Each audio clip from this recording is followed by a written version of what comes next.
ఈ హీరోయిన్ గుర్తుందా? అదేనండి, హ్యుమా ఖురేషీ. కాలా సినిమాలో రజనీకాంత్ సరసన నటించింది కదా. అయితే ఆమె తమ్ముడిని గుర్తు తెలియని దుండగులు కత్తులతో పొడిచి చంపారు.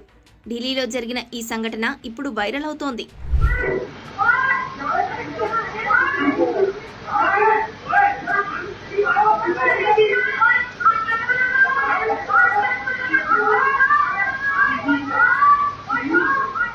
అసలేం జరిగిందంటే, గురువారం రాత్రి 11 గంటల సమయంలో జంగ్పురా బోగల్ లేన్లో ఓ ఇద్దరు వ్యక్తులు తమ స్కూటీని హ్యుమా ఖురేషీ తమ్ముడైన ఆసిఫ్ ఖురేషీ ఇంటి ముందు పార్క్ చేశారు. అయితే ఆసిఫ్ ఖురేషీ ఆ టూ వీలర్ను అక్కడి నుండి తీసేయాలని కోరారు. ఈ విషయంలో వారు అతడితో వాగ్వాదానికి దిగారు. స్కూటీని తీయమని తెగేసి చెప్పారు.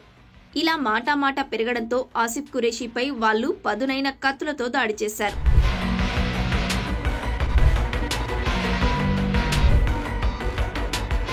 దీంతో ఆసిఫ్కు తీవ్ర గాయాలయ్యాయి. చుట్టుపక్కల వారు అతడిని వెంటనే ఆస్పత్రికి తరలించగా అప్పటికే మరణించినట్లు డాక్టర్లు ధృవీకరించారు. చిన్న పార్కింగ్ విషయం కారణంగా తన భర్తను దారుణంగా హత్య చేశారని ఆసిఫ్ భార్య కన్నీరు మున్నీరవుతున్నారు. ఆసిఫ్ స్కూటీని తీసేయాలని చెప్పడమే గొడవకు దారితీసిందని ఆమె వెల్లడించారు. అయితే ఆసిఫ్పై దాడి చేస్తున్న దృశ్యాలు అక్కడే ఉన్న సీసీటీవీ కెమెరాల్లో రికార్డయ్యాయి. ఈ కేసుకు సంబంధించి ఇద్దరిని పోలీసులు అరెస్ట్ చేశారు. దీనిపై విచారణ జరుగుతోంది.